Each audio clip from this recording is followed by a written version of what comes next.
ব্রাহ্মণবাড়িয়া জেলার মধ্যে চাকরি করে, অনেক দামি একজন অফিসার। বাড়ি হলো সিরাজগঞ্জ জেলা, ওই জেলার মধ্যে বাড়ি, কিন্তু কাজ করে ব্রাহ্মণবাড়িয়ায়। মাসে গেলে 2-3 লাখ 4 লাখ টাকা ইনকাম করতে পারে। একদিন আমারে টেলিফোন করে বলে, হুজুর আমার মাও নাই, আমার বাবাও দুনিয়ায় নাই। আপনার মা বাবার বয়ান শুই না আমি চোখের পানি ফেলে কত রাতের বেলা কান্না করলাম। আজকে আমি মনে মনে ভাবলাম আপনারে টেলিফোন কইরা কিছু কথা আমি আমার মা বাবার ব্যাপারে বলবো। আল্লাহ আমারে টাকার মালিক বানিয়েছি, আল্লাহ আমারে গাড়ির মালিক বানিয়েছে, বড় দামি দামি ফ্ল্যাটের মালিক আল্লাহ বানাইলো, কিন্তু আমার কপাল বড় খারাপ।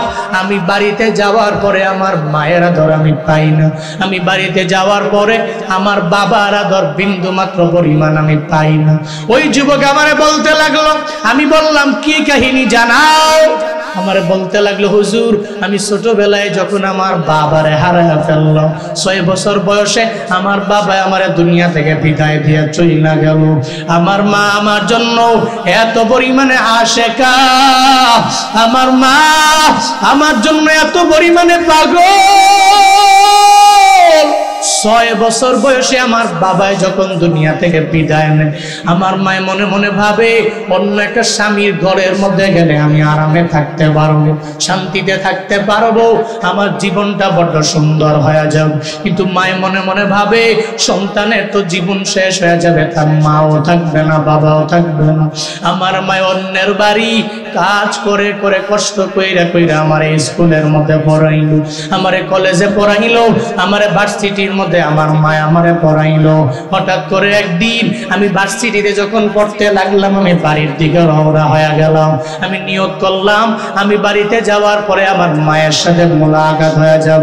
আমি যখন আমার বাড়িতে গেলাম, আমি যা দেখি আমার ঘরটা তালা মারা। আমি ঘরটার তালা মারা দেখা মনে হয় আমার আসমানটা মাথার মধ্যে ভেঙে পড়ল।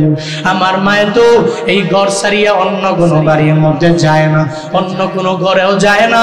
আমি সঙ্গে সঙ্গে দরওয়াজার মধ্যে গিয়া বারবার মা বলে কাঁদতে লাগলাম। আমার মায়ের কোনো সারা শব্দ নাই। আমি দেখি দরওয়াজাটাও পরিপূর্ণ তালা মারা। পাশের বাড়ির চাচি আম্মা, ওই চাচি আম্মার কাছে গিয়া বললাম, ও চাচি আম্মা আমার মায়ে কই, ওই মায়ের ব্যাপারে আমার সন্ধান দাও। আমি মাকে দেখবো, মারে দেখার জন্য আমি ভার্সিটি মিস করে মায়ের দেখার জন্য আসলাম। চাচি আম্মা আমারে কিছু বলতে চায় না। হঠাৎ করে মনে হয় চাচি আম্মা চোখ দিয়া পানি পড়বে পড়বে ভাব। আমারে বলতে লাগলো, ছেলে রে তোমার মায়ের ব্যাপারে আমি কিভাবে বলবো, আমার ভিতরে আমার জানা নাই। তবে আমি তোমারে বলি, একটু আগে তোমার মা ব্রেন স্ট্রোক করার পরে ধুইরা নিয়ে গেছে। এখন সিরাজগঞ্জ মেডিকেল কলেজের মধ্যে মনে হয় তোমার মা আছে। ওই যুবক বলে, হুজুর আমি এই কথা শোনার পরে মনে হয় আসমান আমার মাথার উপরে, আমার উপরে গাড়ি পড়বে, নাকি আমি অ্যাক্সিডেন্টে দুনিয়া থেকে বিদায় নিয়ে চলে যাব। এই চিন্তা আমার নাই। আমি দৌড়ে দৌড়ে রওনা হয়ে গেলাম। আমি রাস্তা দিয়া দৌড়াই আর চিন্তায় পড়ে থাকি, আমার মা বুঝি আমার সাইরা চলে যাবে, আমার বাবা দুনিয়ায় নাই। যদি মাও চলে যায় তাহলে আমি কারে মা বলে ডাকবো, কারে আমি বাবা বলে ডাকবো। ওই যুবক বলে, হুজুর গো। এরপরে আমি দৌড়ে যখন মেডিকেল কলেজের মধ্যে গেলাম, ওখানে যাওয়ার পরে আমি দেখি শয্যাশায়ী বেডের ভিতরে আমার মায়ের শুয়ে দেওয়া হয়েছে। একটু একটু কথা বলতে পারে। আমি মায়ের পাশে গিয়ে ওই বেডের পাশে বসলাম। আমি আমার মাকে বললাম, আমারে ছেড়ে মা তুমি কোথায় রওনা হয়েছো? আমার বাবাই তো 6 বছর বয়সে আমারে বিদায় দিয়ে চলে গেল। মা তুমি আমারে সাইরা কোথায় চলে যাও? তুমি আমারে সাইরা যাও। মা গো তোমার দোয়া ছাড়া আর তোমার এই চেহারা দেখা ছাড়া তো আমি জীবনে অগ্রগামী হতে পারবো না, আমি দামি হতে পারবো না। যুবক বলে, হুজুর আমি মায়ের পাশে বসলাম, আমার মায়ের হাতে ধরলাম। আমি মারে বললাম, মা তুমি আমারে বিদায় দিও না, আল্লাহ পাক তোমারে সুস্থ বানায়া দিবে। মা তুমি বিদায় নিয়ে আমারে সাইরা চইলা যাও না, তোমারে বড্ড প্রয়োজন আমার। আমি যখন মায়ের হাতে দইরা বারবার এভাবে মায়ের দরবারে আবদার জানাইতে লাগলাম, একটু পরে মায়ের চোখের পানি ছেড়ে দিয়ে বলে, সন্তান তোমার বাবায় নাই, বাবায় 6 বছর বয়সে দুনিয়া থেকে বিদায় নিয়ে চলে গেল। এখন মনে হয় আমি মাও দুনিয়া থেকে বিদায় নিয়ে চলে যাওয়া লাগবে। ও সন্তান আমারে বিদায় দাও, তবে আমি তোমার জন্য একটু দোয়া করে দিব। যুবক বলে, হুজুর আমার মা আমার হাতটাকে ধইরা রবের দরবারে আবদার জানায়া দিল, আল্লাহ গো আমার ছেলেটাকে আমি এতিম বানায়া দুনিয়াতে রাইখা গেলাম, তার বাবাও নাই, এখন আমি মাও দুনিয়া থেকে বিদায় নিয়ে চলে যাওয়া লাগবে। তবে আল্লাহ গো আমি মা সন্তানের জন্য দোয়া কইরা দিলাম, তারে তুমি দুধে ভাতে খাওয়াইও, তার সম্মান বাড়ায়া দিও, তার ইজ্জত বাড়ায়া দিও, তার সম্মানটা বাড়ায়া দিও। যুবক বলে, হুজুর আমার তো কোনো পাওয়ারে আমি চলি না, ওই যে শয্যাশায়ী বেডে আমার মায়ের শুয়া অবস্থায় আমার হাত ধইরা রবের দরবারে দোয়া কইরা দিল। ওই মায়ের দোয়ায় আল্লাহ আমারে এত পরিমাণে দামি বানায়া দিল। এখন আমার ব্রাহ্মণবাড়িয়া শহরেও ফ্ল্যাট আছে, আমি ঢাকার শহরের মধ্যে 2-3টা ফ্ল্যাটের মালিক হয়ে গেলাম। আমি দামি গাড়ি ইউজ করি, ব্যবহার করি, কিন্তু আমি বাড়ি গেলে আমার মায়ের চেহারা আমি দেখতে পারি না, আমার বাবারেও আমি পাই না।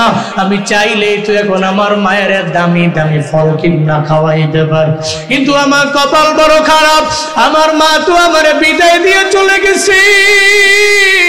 ও যুবকেরা, যেদিন মা হারাইবে ওদিন তুমি টাকাওয়ালা হবা, বাড়ির মালিক হতে পারবা, কিন্তু মায়ের পাবা না। ওদিন টাকা থাকলেও একটু দামি ফল মায়ের কিনা খাওয়াইতে পারবা না। মা কবরে চলে গেলে ওদিন চোখের পানি ফালায়া কান্না করেও লাভ নাই। মায়ার নবী বলছেন, ও আত আদ্রজুল জাওজাতাহু ওয়া আক্কা উম্মাহু, আমার উম্মতেরা এমন হবে এরা বউরে পাউরেটি দিয়ে দেন, মায়ের মনের মধ্যে আঘাত দিয়া দিবে। নিয়ত করে নাও জীবনে কোনোদিন মায়ের মনের মধ্যে আঘাত দেওয়া যাবে না। মাঝে মাঝে আমারে বলে, কেমনে দৌড়ান, কেমনে পারেন, কেমনে বয়ান করেন। আমি বলি, শুধু আমি না, সারা দেশে সারা বিশ্বের স্কলাররা যে দৌড়ায়, এদের ব্যাকগ্রাউন্ডে কি আছে জানো? কেউ তো ইলমের পাওয়ারে দৌড়ায় না, আমলের পাওয়ারে দৌড়ায় না, ইলমের পাওয়ারে দৌড়ায় না। সবারই পেছনে দেখবা আমার মাওলার দয়া, 2 নম্বরে এদের মা বাবার দোয়া, ঠিক কিনা? আলহামদুলিল্লাহিল্লাযী খালাকাল ইনসান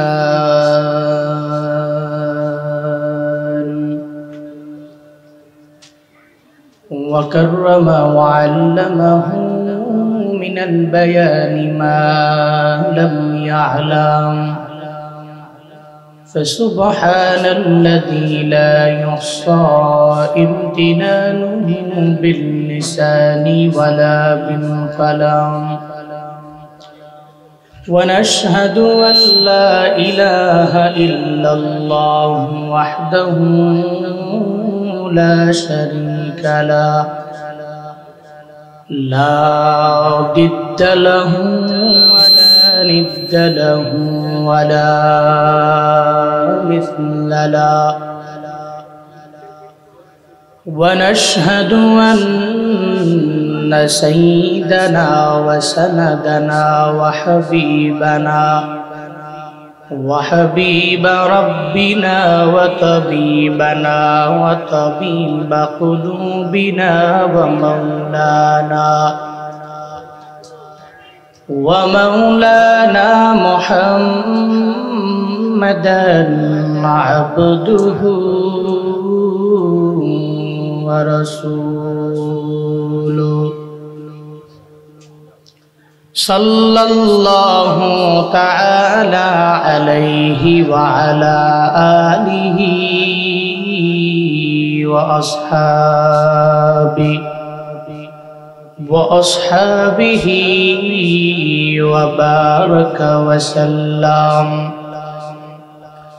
وبارك وسلم تسليما كثيرا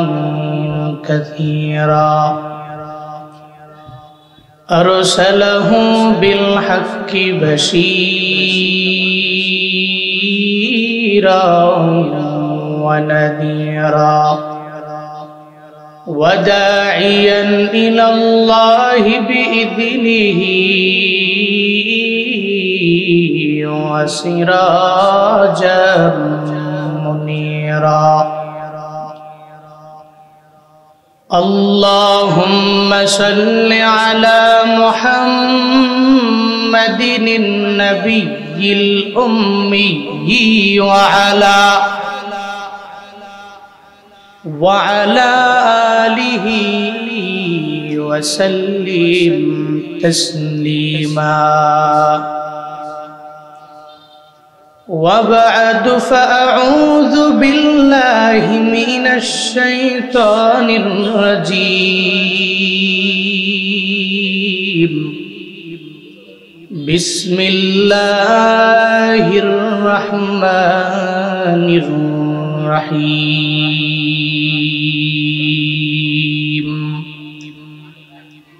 يسألونك عن الساعة أيان مرساها فيما أنت من ذكراها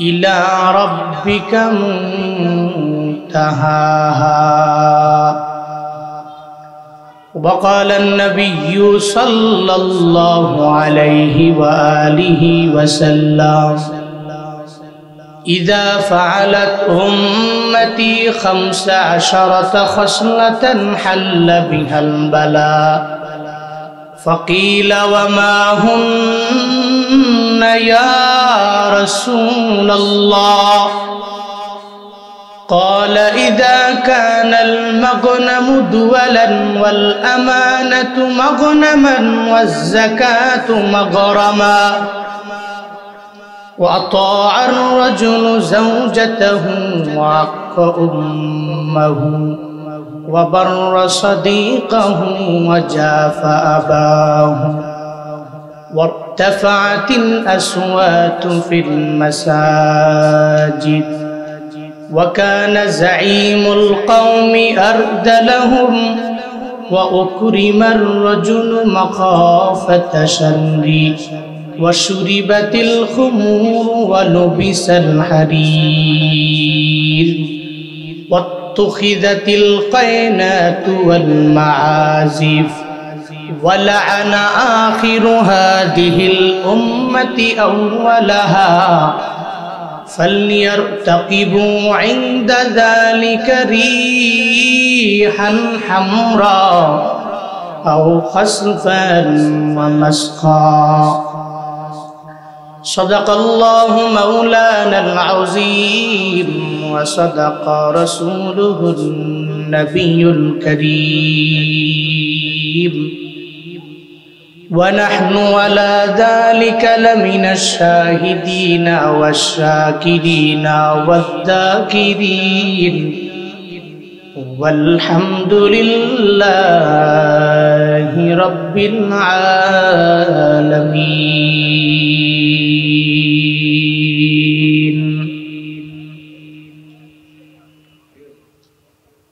कौनैन का मुख्तार खुदा तुमको बनाया कौनैन का मुख्तार खुदा तुमको बनाया उम्मत की नगहबान खुदा तुमको बनाया उम्मत की नगहबान खुदा तुमको बनाया या रब मेरे आँखों में समा जाए मदीना या रब मेरे आँखों में समा जाए मदीना मुद्दत से मेरे दिल में तमन्ना है मदीना मुद्दत से मेरे दिल में तमन्ना है मदीना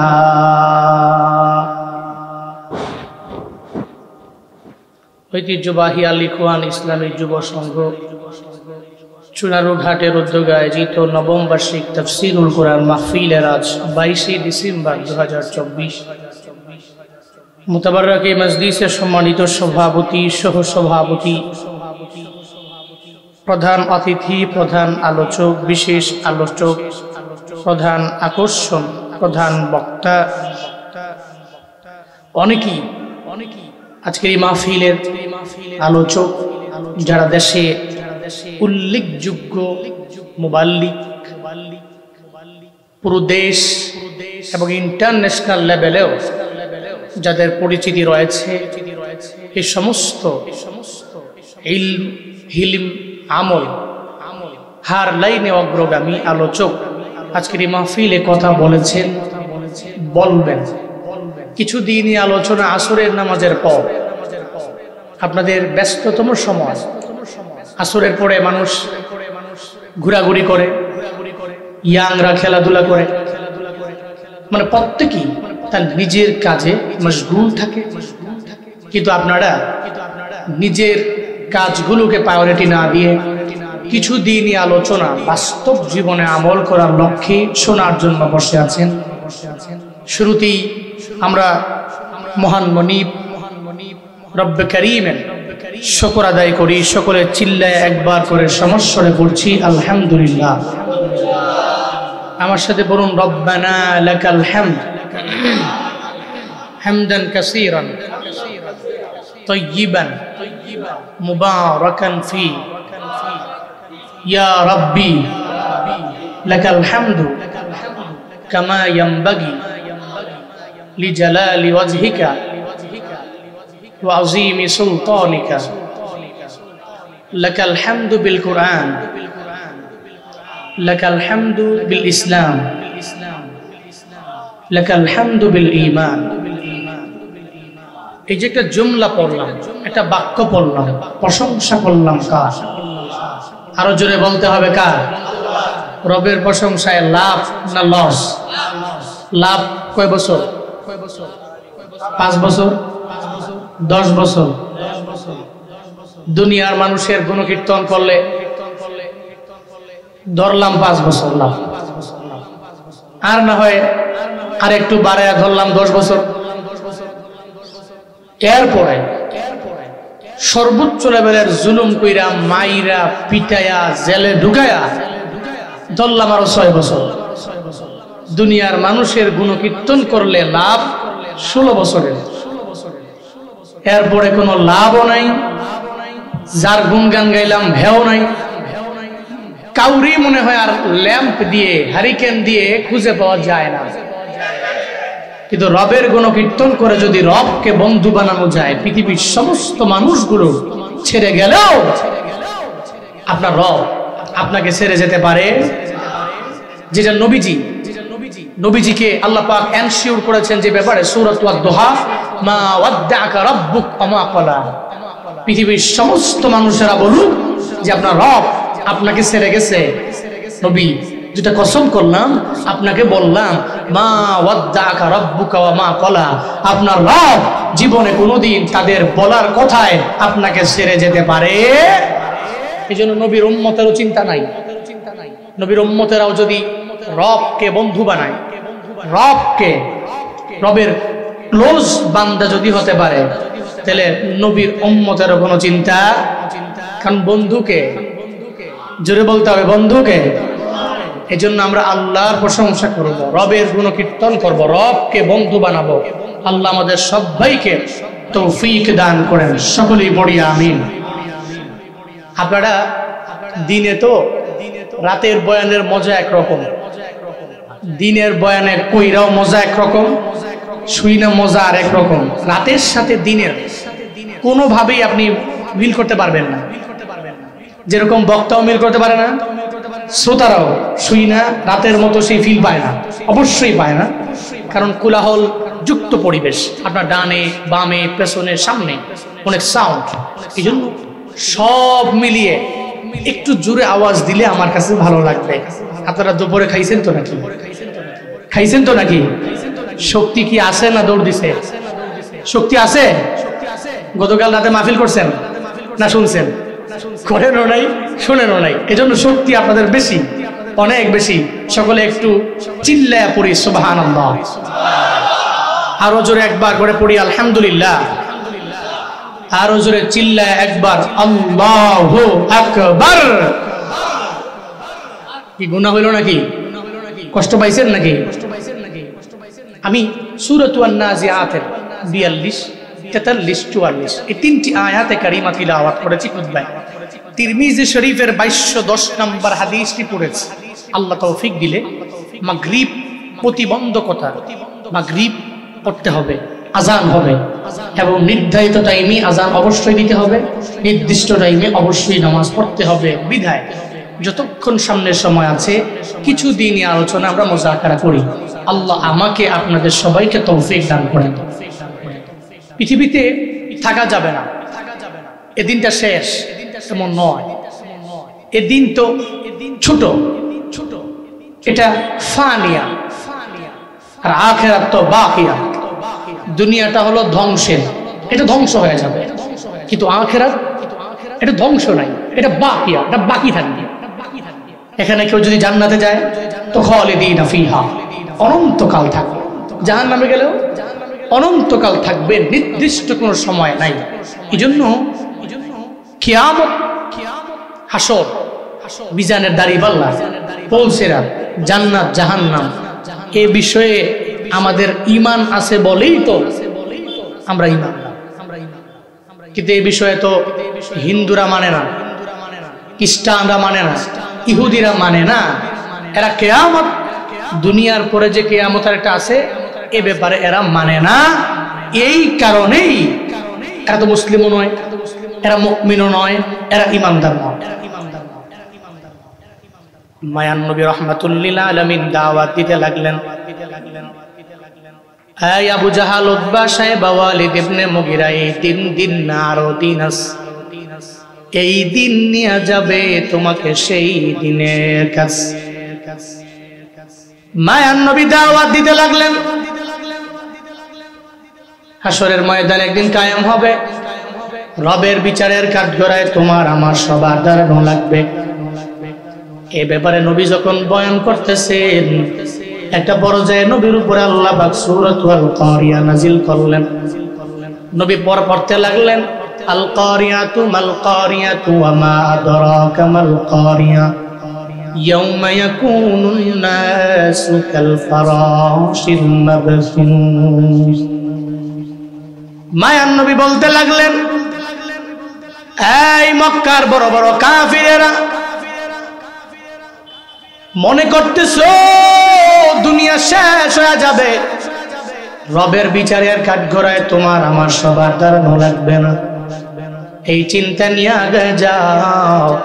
তবে মনে রাখো, কিয়ামতের ময়দান একদিন কায়েম হবে, হাসরের ময়দানে আল্লাহ বিচারের কাঠগড়ায় তোমার আমার সবার যাওয়া লাগবে।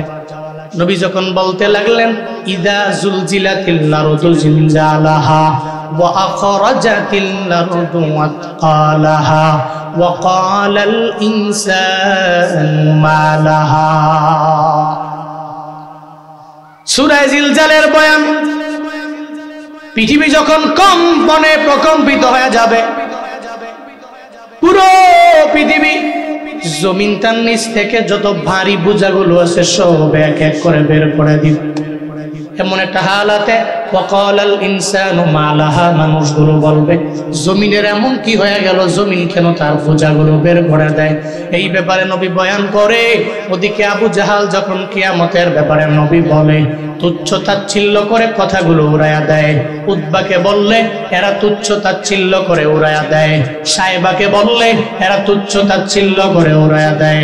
একদিন নবীর সামনে গিয়া বলে, ইয়াসআলুনাকা আনিস সাআহ, এই মুহাম্মদ, মাতা সাআহ, কখন কিয়ামত হবে? বারবার যে হাসরের ময়দানের ব্যাপারে বললাম, কিয়ামতের ব্যাপারে বারবার জানাইলা, কোন সময় হবে আমাদের জানায়া দাও।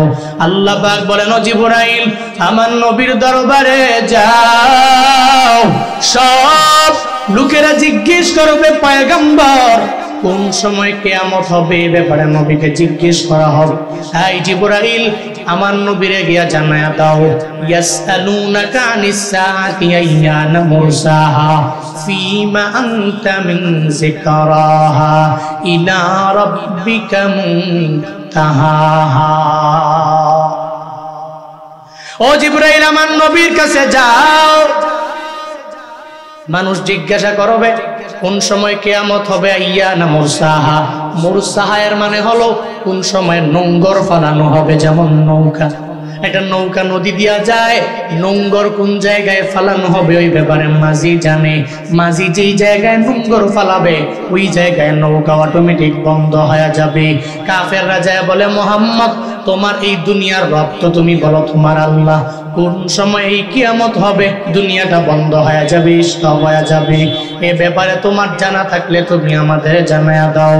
আল্লাহ পাক বলেন নবী আমার এই নোংর কোন সময় আমি আল্লাহ ফালাইব, আমি আল্লাহ ইসরাফিল রে কোন দিন বলবো ইসরাফিল সিংহার মধ্যে ফুৎকার দিয়া দাও, এই ব্যাপারে নবী আপনি জানেন না। আপনাকে আমি আল্লাহ সেই জ্ঞান দেই নাই, ওই জ্ঞানে জ্ঞানী আমি আল্লাহ আপনাকে বানাই নাই। আপনার ভিতরে তো হাসরের ময়দান কোন দিন কায়েম হবে ওই ব্যাপারে আপনার জানা নাই। পয়গম্বর আমার ইলা রাব্বিকা মুনতাহাহা, এই ব্যাপারে নোংর কোন জায়গায় ফালানো হবে আপনার রব জানে। আপনার রব ছাড়া এই দুনিয়ার কেউ কিয়ামতের ময়দান কোন দিন কায়েম হবে বলতে পারবে না।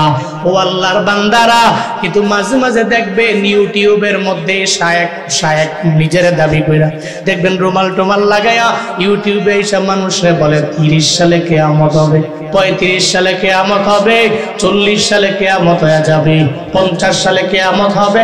যেই জায়গায় মায়ার নবী নিজেও জানে না, নবীও বলতে পারে না, আল্লাহ পাক নবীরে পর্যন্ত ওই জ্ঞানী বানান নাই। ওই জায়গায় কোনো আলেম যদি বলে 30 সালে কিয়ামত হয়ে যাবে, এর মানে বোঝা গেল ও ভণ্ড প্রতারক ধোঁকাবাজ ছাড়া কিছুই হতে পারে না, ঠিক কিনা? আল্লাহ পাক বলেন ও পয়গম্বর আমি আল্লাহ তো আপনারে এমন জ্ঞানী বানাই নাই, আপনার রব জানে, কেউ জানে না। হাসরের ময়দান কোন দিন কায়েম হবে এই ব্যাপারে শুধুমাত্র আমার আল্লাহ জানে, কেউ জানে না। এখন বুঝবো কি করে কোন সময় কিয়ামত হবে? ওই আলামতগুলো দেখে দেখে এরপরে মনে করবা হয়তো কিয়ামত সন্নিকটে হয়তো চলে আসছে। ওই আলামত দুই প্রকার, আলামতে কুবরা, আলামতে সুগরা। মদিনাওয়ালা নবী আলামতে সুগরার ব্যাপারে নবী জানায়া দিয়েছে। তিরমিজি শরীফের 2210 নম্বর হাদিস রাহমাতুল লিল আলামিন বলেন ইদা ফাআলাত উম্মতি 15 খাসলাতান হাল্লা বিহাল বালা। নবীজি বলেন ইদা ফাআলাত উম্মতি 15 খাসলা হাল্লা বিহাল বালা।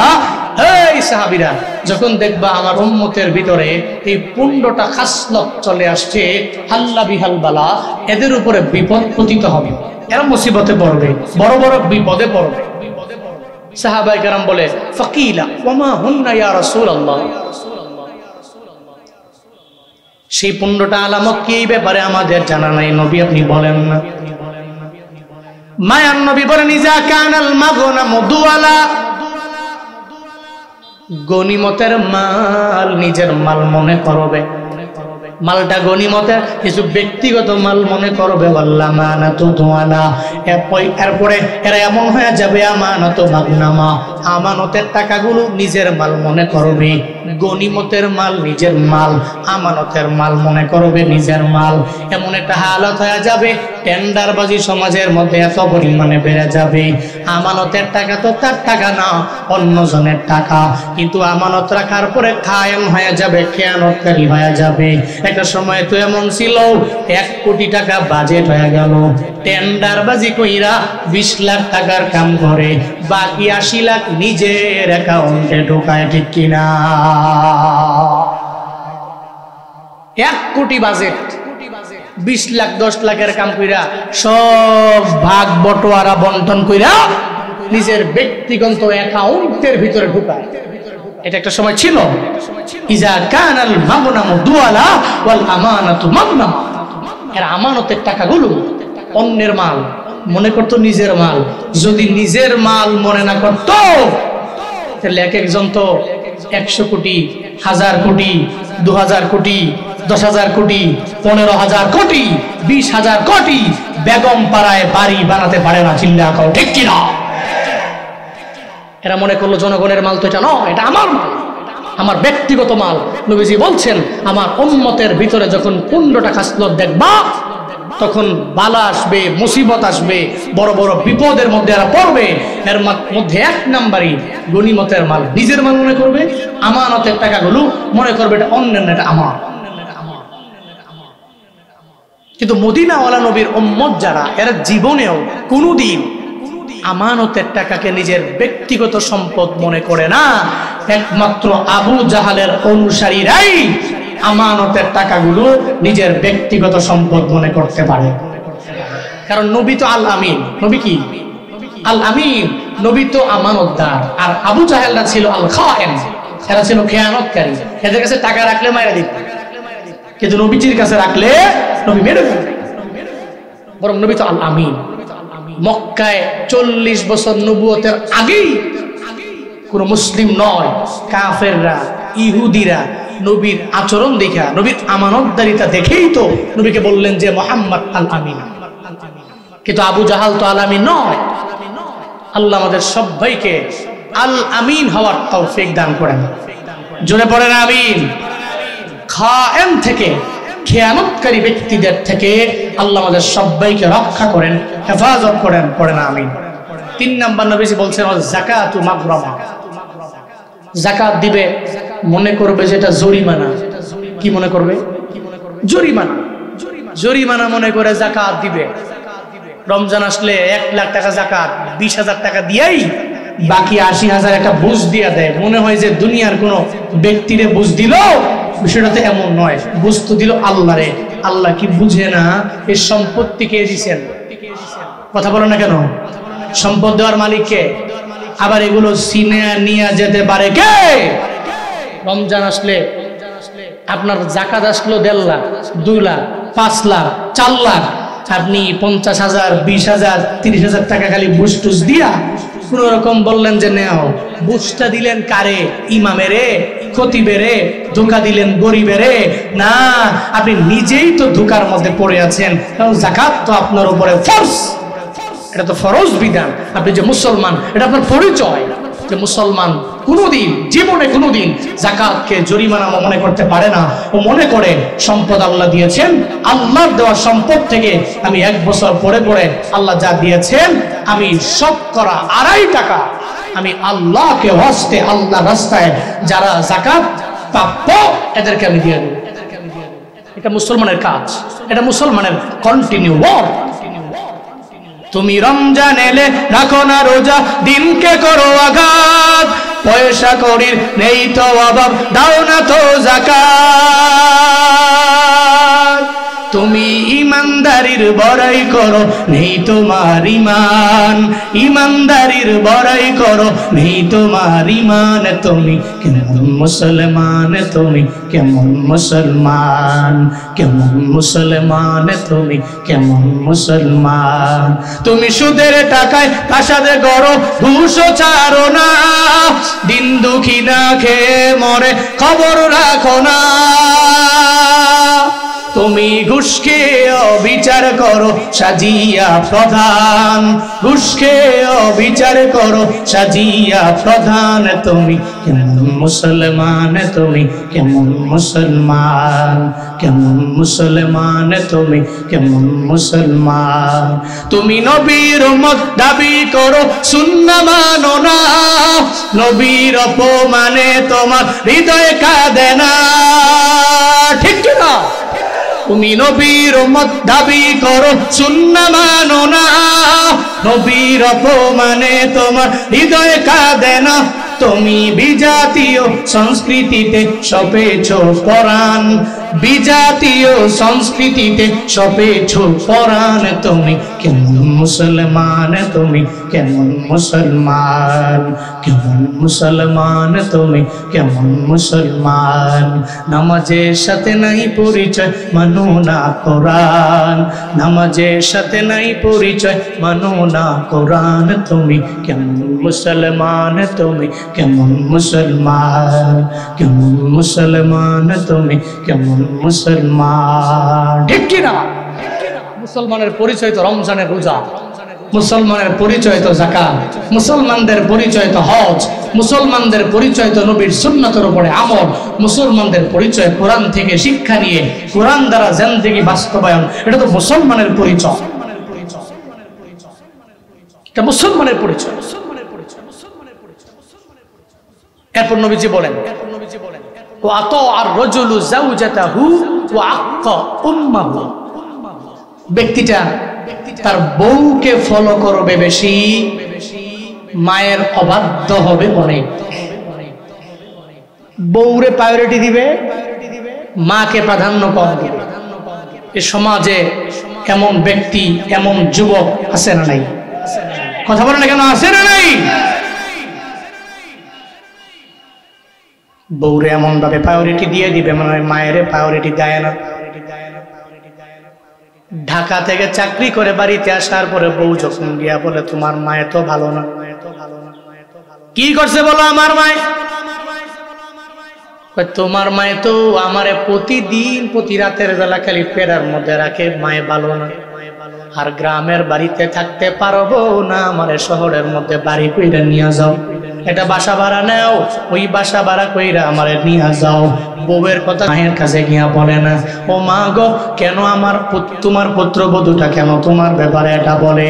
একবারও মায়ের কাছে না বইলা বরং বউয়ের কথা শুই না মায়ের মনের মধ্যে আঘাত দেয়। ঢাকার শহরে আরামে বাড়ি কইরা গাড়ি কইরা ঘুমায়, মায়ের খবর নেয় না। এমন যুবক সমাজে আছে না? না। ও চুনারুঘাটের যুবক,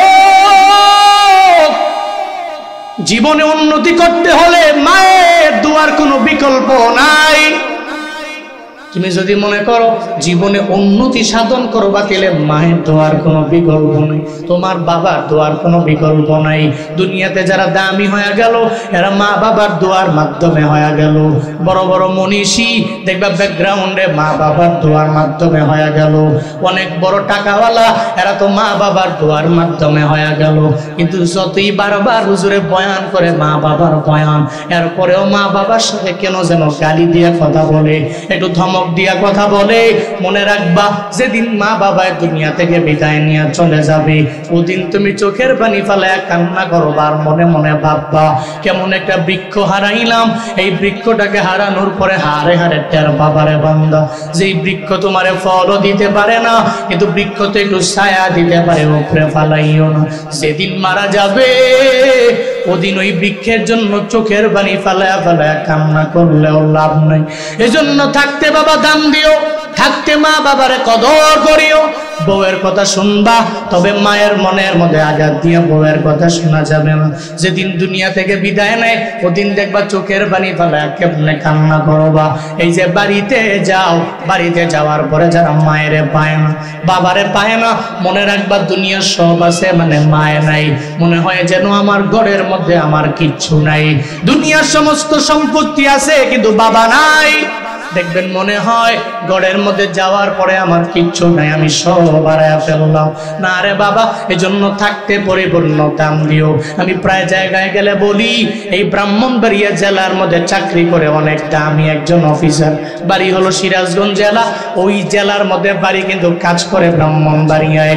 মাসে গেলে 2-3 লাখ 4 লাখ টাকা ইনকাম করতে পারে। একদিন আমারে টেলিফোন করে বলে, হুজুর আমার মাও নাই, আমার বাবাও দুনিয়ায় নাই, আপনার মা বাবার বয়ান শুই না আমি চোখের পানি ফেলায় কত রাতের বেলা কান্না করলাম। আজকে আমি মনে মনে ভাবলাম আপনারে টেলিফোন কইরা কিছু কথা আমি আমার মা বাবার ব্যাপারে বলবো।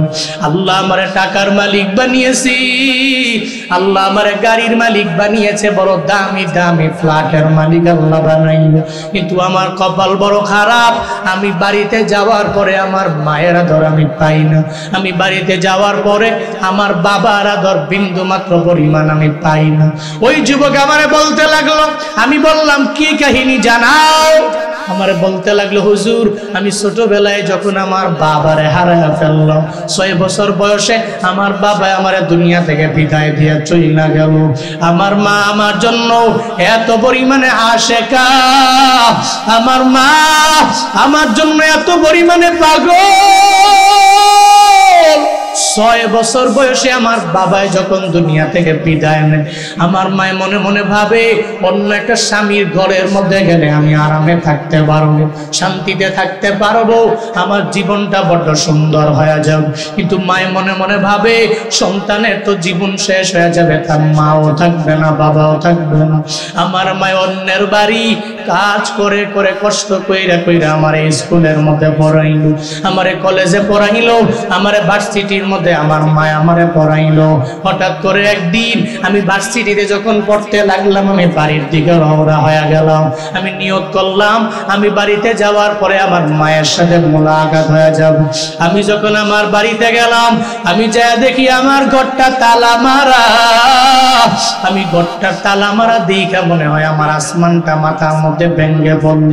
আমার মায়ে তো এই ঘর ছাড়িয়া অন্য কোনো বাড়ির মধ্যে যায় না, অন্য কোনো ঘরেও যায় না।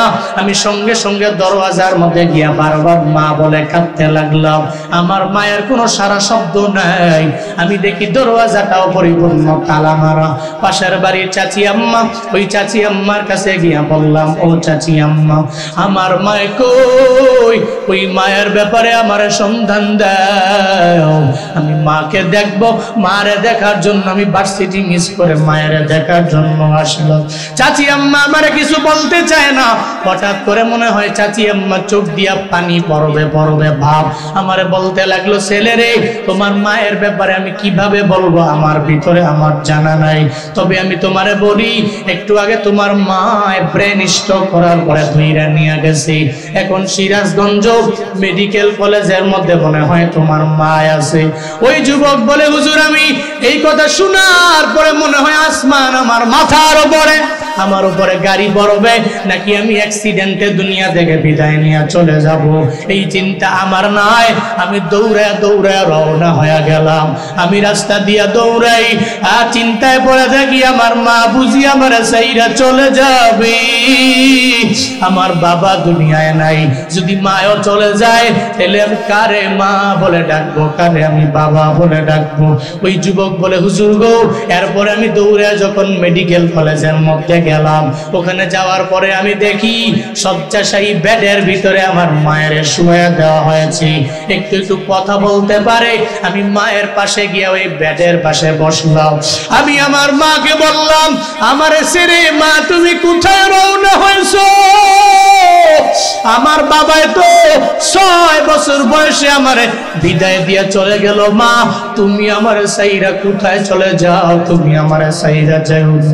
মা গো, তোমার দোয়া ছাড়া আর তোমার এই চেহারা দেখা ছাড়া তো আমি জীবনে অগ্রগামী হতে পারবো না, আমি দামি হতে পারবো না। যুবক বলে, হুজুর, আমি মায়ের পাশে বসলাম, আমার মায়ের হাতে ধরলাম। আমি মারে বললাম, মা, তুমি আমারে বিদায় দিও না, আল্লাহ পাক তোমারে সুস্থ বানায় দিবে। মা, তুমি বিদায় নিয়ে আমারে সাইরা চইলা যাও না, তোমারে বড্ড প্রয়োজন আমার। আমি যখন মায়ের হাতে দইরা বারবার এভাবে মায়ের দরবারে আবদার জানাইতে লাগলাম, একটু পরে মায়ের চোখের পানি ছেড়ে দিয়ে বলে, সন্তান, তোমার বাবায় নাই, বাবায় 6 বছর বয়সে দুনিয়া থেকে বিদায় নিয়ে চলে গেল। এখন মনে হয় আমি মাও দুনিয়া থেকে বিদায় নিয়ে চলে যাওয়া লাগবে। ও সন্তান, আমারে বিদায় দাও, তবে আমি তোমার জন্য একটু দোয়া করে দিব। যুবক বলে, হুজুর, আমার মা আমার হাতটাকে ধইরা রবের দরবারে আবদার জানায়া দিল, আল্লাহ গো, আমার ছেলেটাকে আমি এতিম বানায়া দুনিয়াতে রাইখা গেলাম, তার বাবাও নাই, এখন আমি মাও দুনিয়া থেকে বিদায় নিয়ে চলে যাওয়া লাগবে। তবে আল্লাহ গো, আমি মা সন্তানের জন্য দোয়া কইরা দিলাম, তারে তুমি দুধে ভাতে খাওয়াইও, তার সম্মান বাড়ায়া দিও, তার ইজ্জত বাড়ায়া দিও, তার সম্মানটা বাড়ায়া দিও। যুবক বলে, হুজুর, আমার তো কোনো পাওয়ারে আমি চলি না। ওই যে শয্যাশায়ী বেডে আমার মায়ের শুয়া অবস্থায় আমার হাত ধইরা রবের দরবারে দোয়া কইরা দিল। ওই মায়ের দোয়ায় আল্লাহ আমারে অনেক পরিমাণে দামি বানায়া দিল। এখন আমার ব্রাহ্মণবাড়িয়া শহরেও ফ্ল্যাট আছে, আমি ঢাকার শহরের মধ্যে 2-3টা ফ্ল্যাটের মালিক হয়ে গেলাম।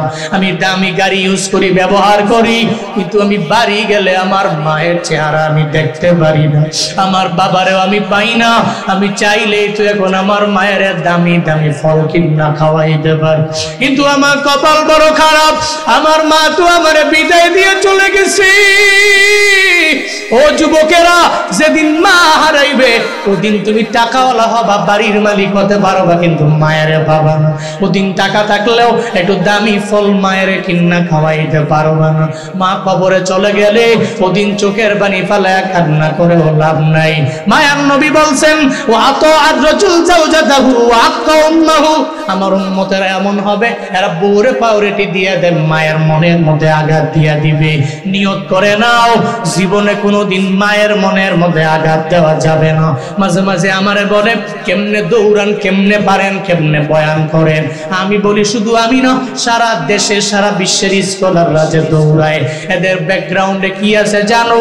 কেউ তো ইলমের পাওয়ারে দৌড়ায় না, আমলের পাওয়ারে দৌড়ায় না, ইলমের পাওয়ারে দৌড়ায় না। সবারই পেছনে দেখবা আমার মাওলার দয়া, 2 নম্বরে এদের মা বাবার দোয়া, ঠিক কিনা? মানুষ মাঝে মাঝে বলে ওদিনও চাপাই প্রোগ্রামে একদিনের সফরে চাপাই গেছে, আনশিডিউল প্রোগ্রাম চাপাই, তো ওখানে ভোলাহাটে প্রতি বছর যাই, মাদ্রাসার হুজুররা দর্শে যাইতে হবে। আমি রওনা হলাম।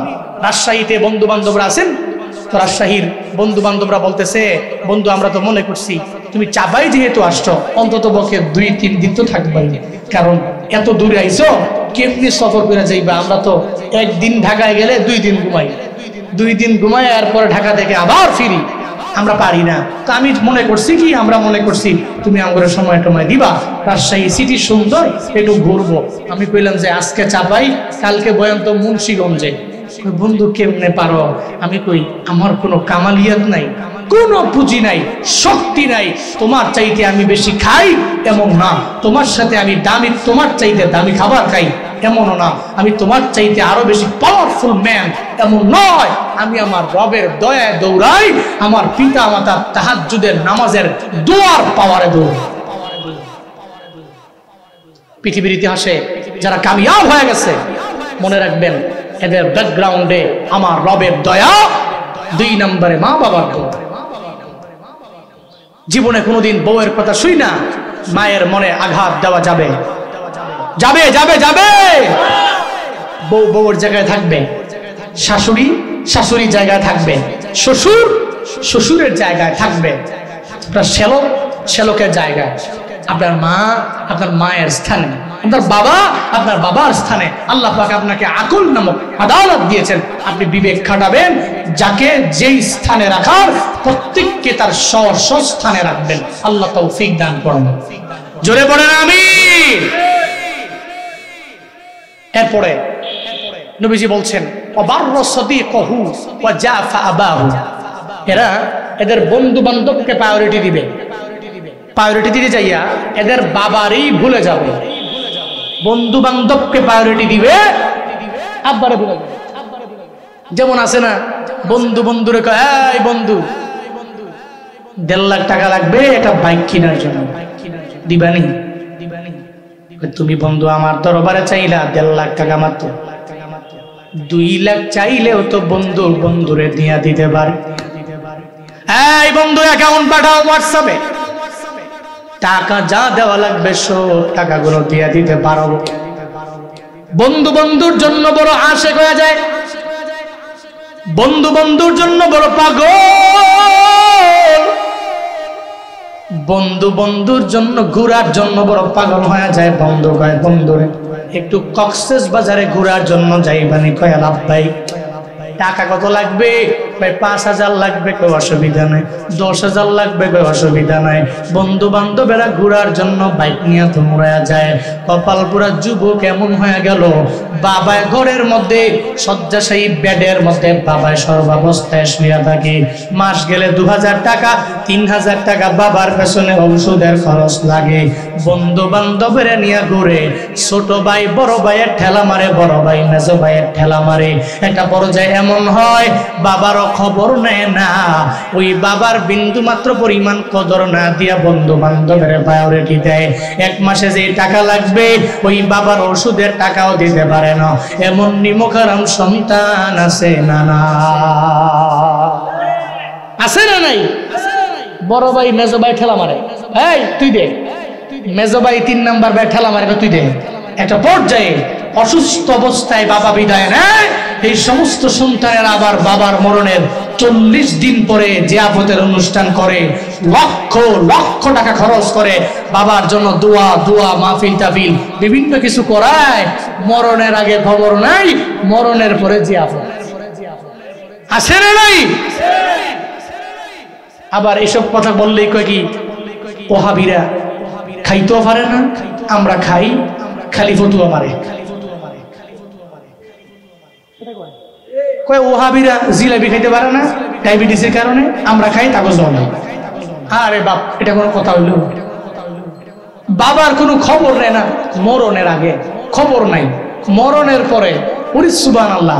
কয় পুরা এলাকার মধ্যে আমার বাবার মেজবানিটা সবচেয়ে বড় মেজবানি। 1.5 লাখ 2 লাখ 3 লাখ 5 লাখ খরচ করে মৃত্যুর পরে নিয়া বাবারে সাহায্য করে মনে হয়। কয় বাবার জন্য একটা দোয়া দাও, বড় অনুষ্ঠান দাও, বড় মেজবানি। নবীজি বলছেন আমার উম্মতেরা অবারর সাদিকাহু ওয়া জাফা আবাহু, তার বন্ধুকে প্রায়োরিটি দিয়া তার বাবারই ভুলে যাবে। বন্ধু বললে নিষেধ করবে না, কিন্তু বাবার কথা চিন্তাই করবে। এরপর নবীজি বলেন ওয়াত্তাফাতিল আসওয়াতু ফিল মাসাজিদ। এই উম্মতেরা, মসজিদের ভিতরে শোরগোল বেড়ে যাবে, মসজিদে শোরগোল বেড়ে যাবে। আমগো সমাজের মধ্যে দেখবেন মসজিদের মধ্যে জুমার দিনে ইমামের কথা শুনে না, খতিবের কথা শুনে না, 3-4 জনে মিল্লা দুনিয়াবি কথা বলে। একটা বড় ঝগড়া কইরা কয়, 2 জনে মিল্লা কয়, সভাপতি কয় আমার টাকা আছে তুমি আমার কথা মানলা না, এখন থেকে তোমার মসজিদের মধ্যে যাইতে আমি রাজি না, আমি নিজে টাকা দিয়ে মসজিদ বানাবো। এমন কিছু এলাকা আছে দেখবেন একটা মসজিদের 50 ফিট দূরে আর একটা মসজিদ। এমন কাহিনী সমাজে আছে না? না, মসজিদ এখানে 50 ফিট পরে আরেকটা মসজিদ। কেমনে? কয় জুমার দিনে ঝগড়া লেগে সভাপতি কয় আমার খাবার জানো, টাকা আছে জানো না, আমার কথার উপরে দিয়ে কথা কইছ। কয় কি এই ইমাম বাদ দে। দল হয়ে গেছে 2টা, এক দল কয় না ইমাম থাকবে, আর এক দল কয় না ইমাম থাকতে পারবে না। একটা পর্যায়ে দল হইয়া মসজিদ থেকে বের হয়ে যায় 50 ফিট দূরে কয় তোর মসজিদে নামাজ না পড়লে কি হইব, আমাকে টাকা নাই, আমি মসজিদ বানাবো। জোর কইরা টাকার বলে মসজিদ বানায়, 50 ফিট দূরে দূরে মসজিদ। নবীজি বলছেন উম্মতের এমন একটা হালাত হবে, মাসাজিদুহুম আমিরা ওয়া হিয়া খরাবুম মিনাল হুদা, এদের মসজিদগুলো হবে বড় সুন্দর, এত সুন্দর, ওয়া হিয়া খরাবুম মিনাল হুদা, কিন্তু মসজিদের মধ্যে মুসল্লি খুঁজে পাওয়া যাবে। এটা হিদায়াত থেকে শুননা হবে। এলাকার মধ্যে বড় দামি দামি মসজিদ, কিন্তু ফজরে মুসল্লি নাই, জোহরে মুসল্লি নাই, আসরে নাই, মাগরিবে নাই, এশায়ে নাই। হুজুর বয়ান করেন বড় মজা, বয়ান মজা লাগে, শান্তি লাগে, বড় বড় মাহফিল দিয়া দেন, সব বক্তাদের দাওয়াত দেন, মজা লাগে, কিন্তু ঠান্ডা পানি দিয়া উযু বানাইয়া ফজরের নামাজ পড়তে মজা লাগে না, জোহর পড়তে ভালো লাগে না, আসর মাগরিব এশা পড়তে ভালো লাগে না। ও আল্লাহর বান্দারা, নিজের 5 ওয়াক্ত নামাজি আগে বানানো লাগবে। মসজিদগুলো মুসল্লি দিয়া ভরপুর বানায়া নাও, তাইলেই তো মসজিদের হক পরিপূর্ণ আদায় হবে। কিন্তু কপাল পোড়া মুসলমানেরা কি যেন এমন হয়ে গেল, এই এলাকায় হিন্দু আছে না নাই? আসেনি? হিন্দু যে মুদি দোকানে যায়, মুসলমান সেই মুদি দোকানে যায়। শুধু তাই না, হিন্দু মুদি দোকানে গেল, হিন্দু মাঝে মাঝে পাঞ্জাবি পরে, মুসলমানও পাঞ্জাবি পরে। আবার দেখবেন হিন্দুরও গালের মধ্যে দাড়ি আছে, দেখবেন মাঝে মাঝে দেখবেন মুসলমানের গালে যেমন দাড়ি, হিন্দুর গালেও দাড়ি। যেমন রবীন্দ্রনাথ ঠাকুর দাড়ি অনেক বড়, এর মানে মুসলমান হয়ে গেল এমন না। তাহলে মুসলমানও সব করে, হিন্দুও তো তাই করে, যেই মুদি দোকানে যায় হিন্দুও সেই মুদি দোকানের মধ্যে যায়। তাইলে এরা 2 জনের মধ্যে পার্থক্য কই? আবার মুসলমানও গরু খায়, মাঝে মাঝে দেখবেন হিন্দুরা পর্যন্ত গরু খায়, আছে না নাই? গরু খায়, মাঝে মাঝে কয় হিন্দুরাও কয় আরে গরুর গোস্তের মতো মজা এই পৃথিবীতে কোন গোস্ত আছে? হ্যাঁ, এত স্বাদকে গরুর গোস্ত স্বাদ বেশি, মজা বেশি, এর চাইতে আমার মনে হয় পৃথিবীতে স্বাদের গোস্ত আর হতে পারে। তো একদিন আমি বাড়ি থেকে বের হচ্ছি, এলাকায় অনেক হিন্দু আছে, আমার বাজারে কয় হুজুর কই যান? আমি মাহফিলে যাই। মাঝে মাঝে কি আম করে নেওয়া যায় না? আমি কি আপনি হিন্দু মানুষ? ইন্নামাল মুশরিকুনা নাজাস, আপনি অপবিত্র, পবিত্র হতে হবে। এরপর মাহফিল পবিত্র স্থান, ওখানে মুসলমানরা আছে পবিত্র, হয় না মন চায় আপনাকে লোক গেলে আমি জানি যে খাওয়ান বালা। মানে বাংলাদেশের মানুষ আর কিছু জানুক বা না জানুক, এতটুকু জানে যে হুজুরের খাওয়ান বালা, ঠিক কিনা? হুজুরেরা বেতন পায় 5, 6, 10, 12, 15,000, 20,000। খোদা কা কসম করে বলি, হুজুরদের মতো শান্তিতে এই পৃথিবীতে আর একটাও নাই। চিল্লা কও ঠিক কিনা? পরিবার কথা শুনে, বউ কথা শুনে, বিবি কথা শুনে, সন্তান কথা শুনে শান্তি আর সুকুন রহমত দিয়ে পুরো পরিবারটা ভরপুর করে দেন কে? আরো জোরে বলেন কে? হালালে বরকত আছে। তোকে হুজুরকে খাওয়ান বালা, এতটুকু জানাস। তা আমি কই অনেক গেলে তো গরু গোস্ত দিবে, তা আপনি হিন্দু, গরু গোস্ত খাবেন না তো? হুজুর আপনার তো আমি কইতে আছি আমার নেওয়ার লেগা, উদ্দেশ্য হইল গরু গোস্তই খাবো। উদ্দেশ্য কি? গরু গোস্তই তো খাবো, গরু গোস্ত খাওয়ার লেগে তোকে নিবে না। মানে এর মানে বোঝা গেল হিন্দু গরু খায়, মুসলমানও গরু খায়। Where is difference? পার্থক্য কই? একটা হিন্দু আজান দিলে জীবনেও কোনোদিন নামাজের মধ্যে যায় না, আর মুসলমানের বলা লাগবে না, মুসলমান আজান দিলে দৌড়াইয়া নামাজে যাবে, ঠিক কিনা? আজান হয়ে গেলে আমার দোকানের শাটার বন্ধ হয়ে যাবে, জোহরের নামাজে আমি দৌড়ে যাব। আসরের আজান হয়ে গেলে শাটার বন্ধ করে দৌড়াইয়া আমি নামাজে চলে যাব।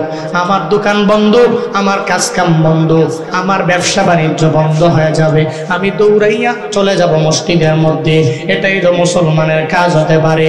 নবীজি বলেন আমার উম্মতের এমন একটা সময় চলে আসবে, উম্মতেরা মসজিদের মধ্যে শোরগোল বেড়ে যাবে, মসজিদের সংখ্যা বাড়বে, কিন্তু এটা খরাবুন মিনাল হুদা, হেদায়েত থেকে পরিপূর্ণ হেদায়েত থেকে শূন্য হয়ে যাবে। এরপর রাহমাতুল লিল আলামিন বলেন ওয়া কানা যাঈমুল কওমি আরজালাহুম, সম্প্রদায়ের লিড দিবে এমন বকলম নেতা, এমন নেতারে সম্প্রদায়ের নেতা বানানো হবে, এমন ব্যক্তিরে বানানো হবে যেই ব্যক্তির ইলমুদ্দিনও নাই, ইলমুদ্দুনিয়াও নাই, মাদ্রাসার বারান্দায় যায় নাই, স্কুল কলেজের বারান্দায় জীবনেও যায় নাই। দেখবেন সমাজে এমন মূর্খরাই সমাজের লিড দেয়, ঠিক কিনা? মূর্খ সে সমাজ গড়ে, সে কওমের লিডার, সম্প্রদায়ের বড় নেতা। এমন সময়টা কি আমাদের সমাজে আসছে কি আসে নাই? কথা বলেন না কেন? আসছে কি আসে নাই? ওয়াকানা যাঈমুল কওম আরজালাহুম, নবীজি বলছেন তার কওমের নেতা তাকে বানানো হবে, তাকে সম্মান করা হবে। এমন ব্যক্তি যার ভিতরে ন্যূনতম পরিমাণ জ্ঞান নাই, বকলম ব্যক্তিটা সমাজের লিড দিবে, এটা তো কিয়ামতের আলামত। এরপর নবীজি বলছেন ওয়াউকরিমার রাজুল মাখাফাতা শাররি, ব্যক্তিকে সম্মান করা হবে এই ভয়ে যে আমার এই ব্যক্তিটা কোনো ক্ষতি করে ফেলবে, ওকে সম্মান করা না হলে সে আমার ক্ষতি করবে, এই ভয়ে ব্যক্তিকে সম্মান করা হবে। আমার এলাকার এমপির নাম যদি আমি পোস্টারের উপরে না দেই, তাহলে আমার মাহফিলের পারমিশন পাওয়া যাবে না, অনুমতি পাওয়া যাবে না। এমন একটা হালাত হয়ে গেল, আমার এলাকার বড় লিডার, ওর নাম যদি উপরে না দেয় তাহলে আমার মাহফিল হবে না, পারমিশনও দেওয়া হবে না, আমার অনুমতিও দেওয়া হবে না। আমার এলাকায় একটা বড় মাহফিল হয়, প্রতি বছরে মাহফিলটা বড় হইতো। একটা পর্যায়ে ওই মাহফিলে বাংলাদেশের একজন পরিচিত আলোচককে দাওয়াত দেওয়া হলো, ওনার নামটাও পরে এলাকার এমপির নামটা নিচে দেওয়ার কারণে একজন ব্যক্তি পোস্টারটা ছিঁড়ে ফেললো। হঠাৎ করে এলাকার লোকেরা, ওই কমিটিরা খেপে গেল, আমার পোস্টার তুমি কেন ছিঁড়লা? এবার ওই লোক ভয় পেয়ে গেল, আমি পোস্টার ছিঁড়া বড় বিপদে পড়লাম, এখন তো একটা চিন্তা আমার বের করা লাগবে। দৌড়ে এমপির কাছে গিয়ে এমপির পায়ের নিচে পড়ে গেল, এমপি গো একটা কাজ করলাম, আমি এদের বড় মাহফিলের বড় হুজুরের ওয়াহাবি গো মাহফিলের পোস্টার আমি ছিঁড়ে ফেললাম, এদের বড় হুজুরের নামও পড়ে দেওয়া। কেন ছিঁড়ছো? কয় আপনার নামটা নিচে, এদের বড় হুজুরের নামটা উপরে, আমি এটা সহ্য করতে পারি নাই। আপনার নাম নিচে, আর এদের বড় হুজুরের নাম কই? উপরে। এটা আমি সহ্য করতে পারছি না। আর এই যে ব্যক্তিটা, উনি নিজেকে একজন আলেম দাবি করে এবং একটা মসজিদের ইমামও করে ওলামা লীগ। কি লীগ করে? হ্যাঁ, যা মন চায় তাই করুক, হ্যাঁ ওলামা লীগ করুক, অথবা জাহান্নামে যাক, জান্নাতে যাক, জেনে মন্দিরে না যাক, কিন্তু বেচারা মাহফিল করবে। এই মাহফিলের পোস্টার ছিঁড়ার, একজন আলেম হয়ে, একজন জ্ঞানী ব্যক্তি হয়ে একজন মাহফিল করতেছে, পোস্টার দিকে ছিঁড়া। এটা তো করে হচ্ছে অবুঝ ছেলেরা, যারা বুঝে না, কদর জানে না, সম্মান করতে পারে না। সে তো বুঝবান মানুষ, সে তো নিজেকে আলেম দাবি করে, সে তো ইমাম, একটা মসজিদে নামাজ পড়ায়, আবার খুতবাও দেয়।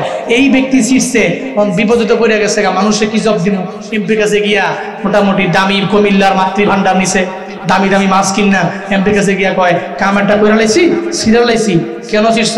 আমনের নামটা নিচে দিছে তারা, তাকে হুজুরের নামটা উপরে দিছে, এটা মানতাম পারছি না। তো ভালো করছো, কও কি তুমি আমার এত ভক্ত হয়ে গেছো গা, আমার নাম নিচে দেখার পরে পোস্টার শিখছো? যাও, তোমার শেল্টার যা দেওয়ার আমি দিব। উল্টো ওই মাহফিলের কমিটির কোনো দোষ নাই, বক্তাও কোনো অন্যায়, কোনো অবিচার করছে, জুলুম করছে, বক্তা উল্টাপাল্টা করছে, এমনও কোনো দোষ নাই। ওই মাহফিল বন্ধ কইরা ওই হুজুরের তো কোনো বিচারই হয় নাই, উল্টা মাহফিল কমিটিকে একদিনের জন্য জিন্দানখানায় নিয়ে বন্দী করা হয়েছে। ব্যক্তিকে সম্মান করা হবে এই ভয়ে যে এই ব্যক্তির নাম না দিলে আমার মাহফিলের ক্ষতি হবে, আমার মসজিদ বন্ধ হবে, আমার মাদ্রাসা তালা মারবে, এই জন্য এই ব্যক্তিকে সম্মান করা হবে। এই সময়টা আমাদের সোসাইটিতে আসছে কি আসে নাই? সবাই বলতে হবে আসছে কি আসে নাই? এরপর নবীজি বলছেন, অসুরি বাতিল খমু, আমার উম্মতের মাঝে মদ বেড়ে যাবে, এরা মদ্যপান বেশি করবে, মদ খায়া টাল হইয়া বিবিরে যায় কবে আম্মা, আম্মারা যায় কবে বউ। মদ খেলে তো এমনই, দুই বন্ধু ঢাকার শহরে মদ খায়া কাঁধে কাঁধ মিলে দুই বন্ধু হাঁটতেছে, তো একটা পর্যায়ে বন্ধু বন্ধু গুলিস্তানের 10 তলা এই বড় বিল্ডিং গুলো রাস্তার মাঝে কেমনে এলো? মদ খুঁড়তো দুইজনই, এক বন্ধু আরেক বন্ধুরে কয় রাস্তার মাঝখানে এলো কেন? হে বন্ধু কয়, হাসাই তো। বন্ধু তুমি তো হাসাই কইছো, 10 তলা বিল্ডিং গুলো থাকবে রাস্তার পাশে, এটা মাঝখানে কে? চলো দুইজনে মিলে ধাক্কায় সোজা করে দিই, রাস্তার পাশে নিয়ে দিই। দুইজনে মিলে মদ খায়া টাল হয়ে এমন জোরে ঢাকাইতেছে, কয় বিল্ডিং সরে এলাম। বিল্ডিং ঢাকায় একটু পরে দেখে গেছে শরীরে ঘাম দিয়া লাইছে, গরম না, মটপট খাই আইসে আবার ঠেলতেছে, ঘাম দিয়া লাইছে। কয় বন্ধু তুলে কাপড় চোপড় খুইলা আবার ঠেল। মদ করবো দুই বন্ধু কাপড় চোপড় খুইলা গুলিস্তানের রাস্তার মধ্যে রাখছে। গুলিস্তানের চোর তো হলো ছেত্রা চোর। এর কথা হলো সিরা জুতা পাইলেও তো নিলে 2 টিয়া বেচলে কে দেয়? সিরা যদি বা শার্ট পাই, এরপরে গুলিস্তানে এগুলা চলে, কোনো অসুবিধা নাই, কালকে দিন হইলেই বেচা যাইব। সুরে করছে কি 2 মুঠ খুঁড়ের কাপড় চোপড় লইয়া দিছে, তো হেরা এদিক দিয়ে ঠেলতেছে। একটা পর্যায়ে ঠেলতে ঠেলতে এক বন্ধু আরেক বন্ধুর কয়, বন্ধু পিছনে দেখ, আমরা ঠেলতে ঠেলতে এত দূরে নিয়ে আইছি, এখন কাপড় গুলোও দেখা যায় না। তো ঠেলা বাদ দে, কাপড় গুলা জমাই যাই। মদ খায়া টাল, এই জন্যই এটা হালাল না হারাম? মদ্যপান হালাল না হারাম? ইন্নামাল খামর ওয়াল মাইসির ওয়াল আনসাব ওয়াল আজলাম রিজসুম মিন আমালিশ শাইতান ফাজতানিবুহু।